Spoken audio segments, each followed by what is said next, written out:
Lewis artist drawing molecule.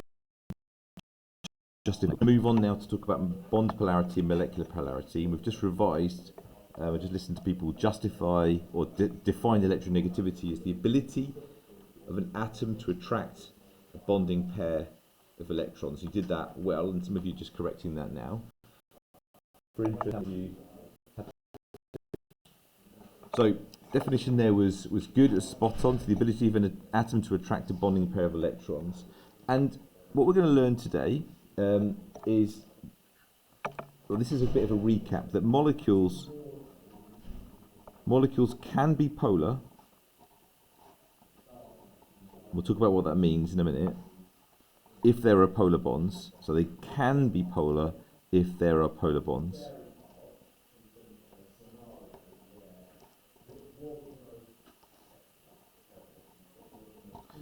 And what we've learned previously though is that bonds are polar. Bonds are polar if atoms have different electronegativities, or the atoms at either end of that bond have different electronegativities.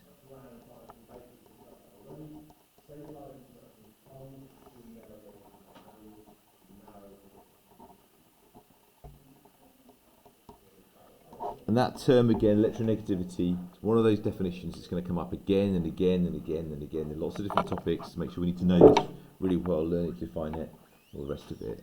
And just a little reminder, we did this at the start of the lesson when looking over the homework, is if you look at a periodic table, electronegativities increase in that direction.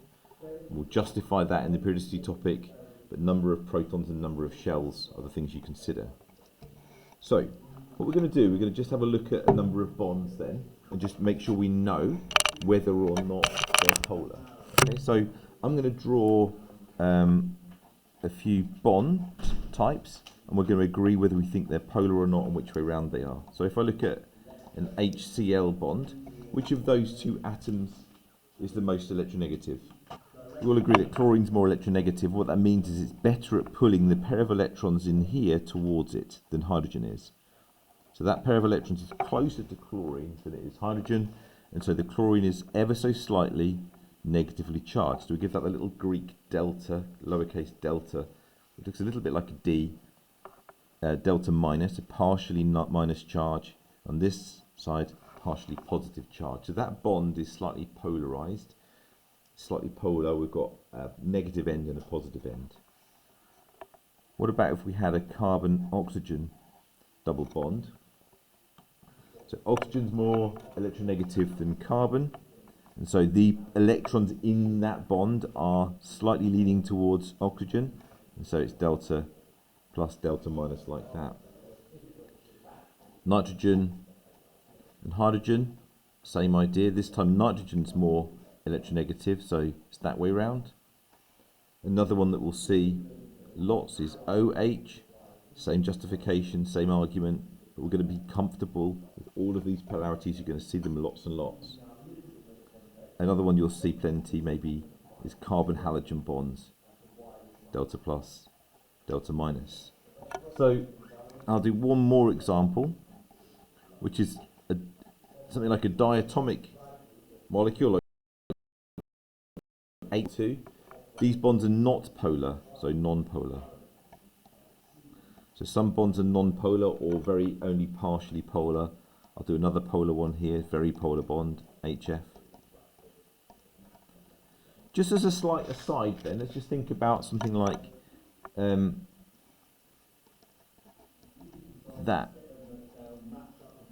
What would the polarity be of that bond?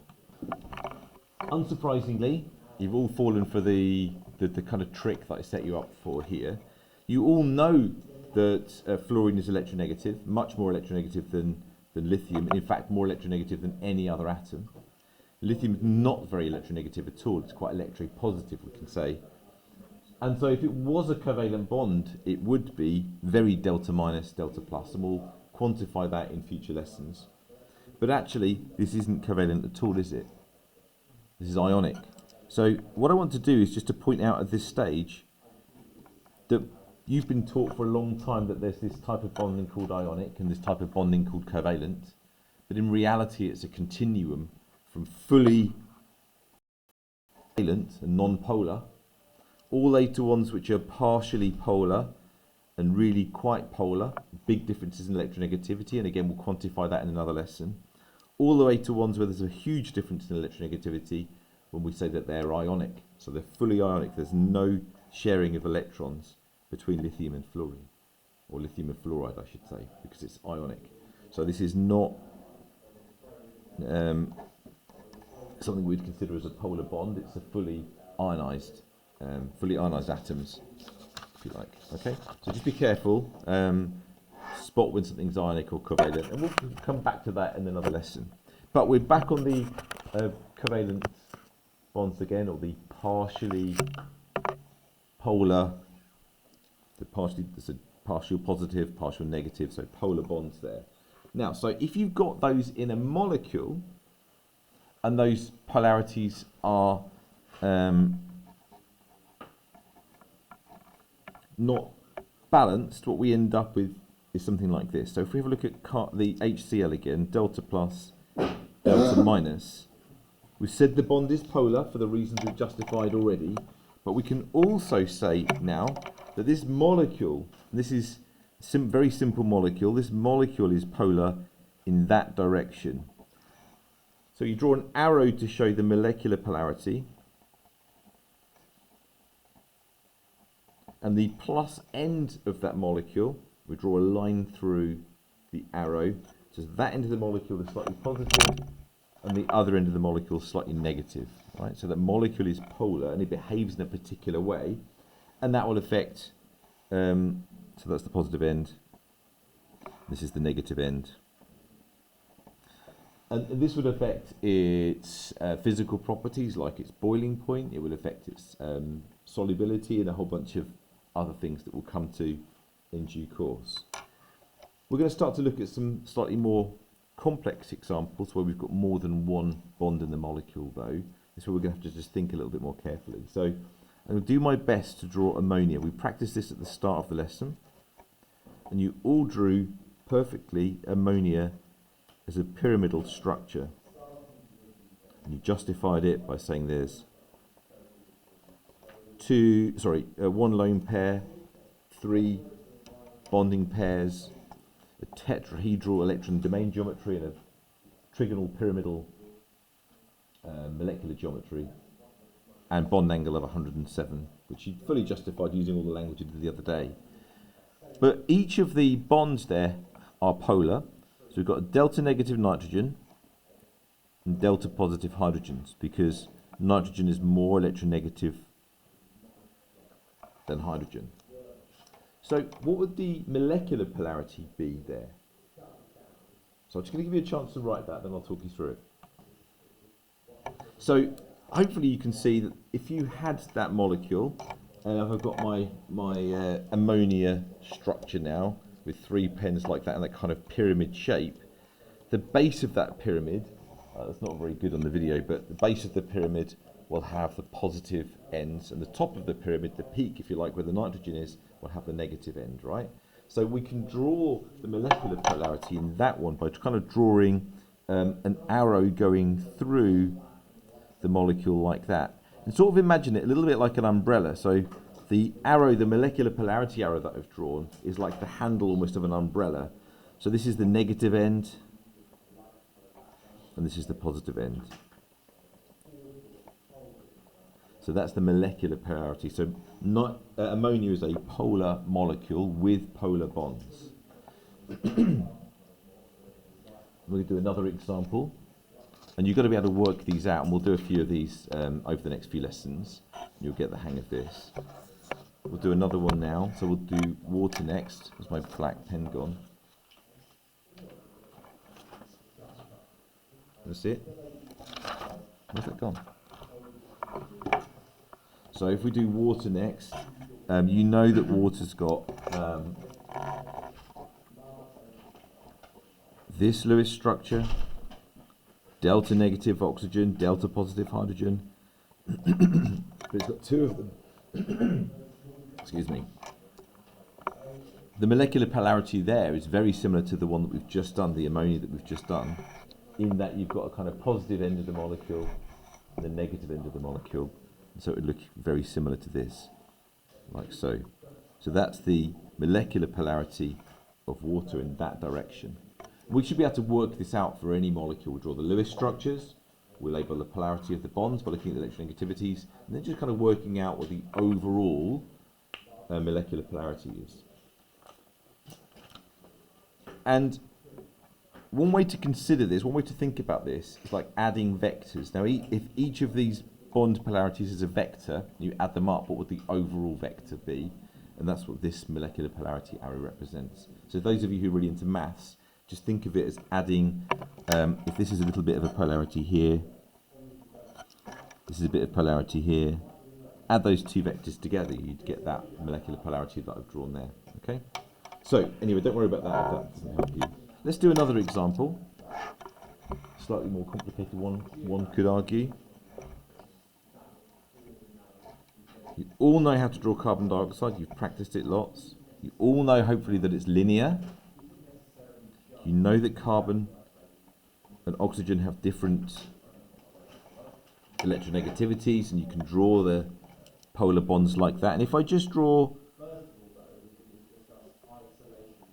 the polarities of the bonds as vectors, just so you can see what's going on here, what would the overall molecular polarity be of carbon dioxide? Or if you like, simply add together the vectors there. What would you say? Have a little think and tell me in a sec. Overall, those bond polarities are there, they're present. But this is a non-polar molecule.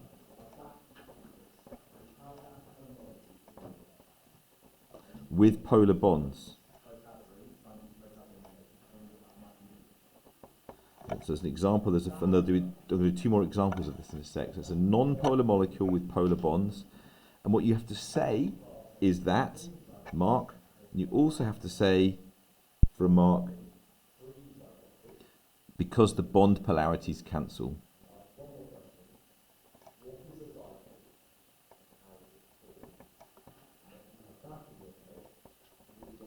Okay, we'll do a couple more examples of this, but they're going to be exactly the same sort of idea. Again, they're gradually increasing in complexity, and I'll walk you through it in each case. Before I do, can I ask you all to draw BF3 on your mini whiteboards? BF3, please. So a mixture of answers there. Boron is in group 3, which means it's got 3 valence electrons. When it bonds to 3 fluorines, it must be one that doesn't...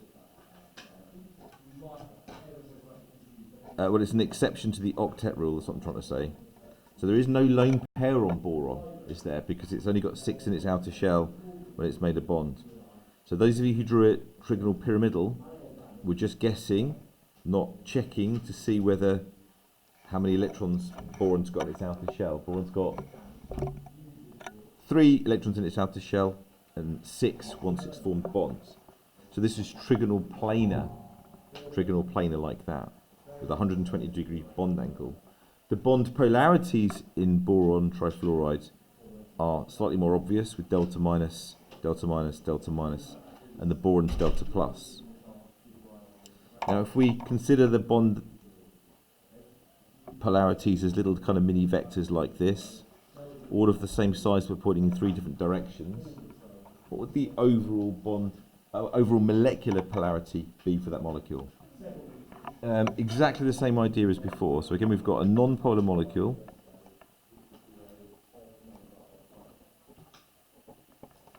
with polar bonds.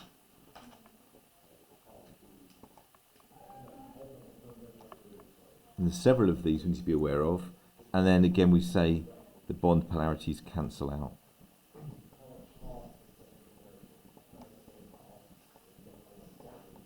So bond polarities cancel. Okay, for a couple of marks there.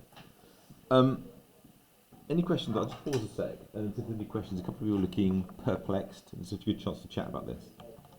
good question was, does this apply only to boron? So it applies to carbon dioxide as well, and we'll see another example in a minute. But if you had boron, where you had ClBF, it wouldn't apply to that, because the polarity of this bond is ever so slightly greater. Fluorine's more electronegative than chlorine, so that bond is polar every time, but the vector is more, this is a bigger vector if you like, so is this one. This is a little bit tiny bit smaller.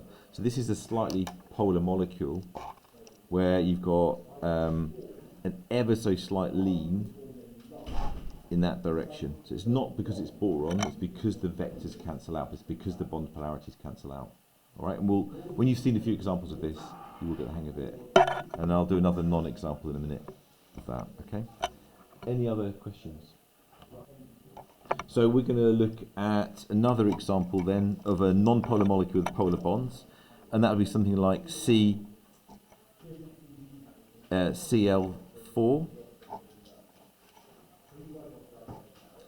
And we drew a molecule like this last time. This has got 4 bonding pairs, no lone pairs. It's tetrahedral electron domain geometry and molecular polarity, molecular geometry. 109.5 degree bond angle for all the justifications we've been practicing. I want you to tell me which way you would draw the bond polarities on this one. So all the chlorines are delta negative and the carbon's delta positive. So that molecule is again non-polar molecule with polar bonds, and that's because the bond polarities cancel. All right. It's exactly the same idea as the previous ones. And one last one to think about, which I'll draw now and you can think about when you're ready. What would the molecular polarity of this molecule be? This molecule is, it's called chloromethane. So think about its shape, think about the electron domain geometry, the molecular geometry, think about the bond polarities, and tell me the molecular polarity. Have a little chat about that quick before we go. So here we've got chlorine is delta negative, carbon is delta positive. There's very little difference actually in electronegativity between carbon and hydrogen. But overall, the molecular polarity, the chlorine dominates it because it's quite electronegative, so it's like that. That's the molecular polarity for that molecule there. I have got a short worksheet that goes with this lesson that I'll give you probably for a shorter time. I'll give it to you, Mr. Craig's lesson tomorrow, or and you can do that by next time, please. Thank you so much.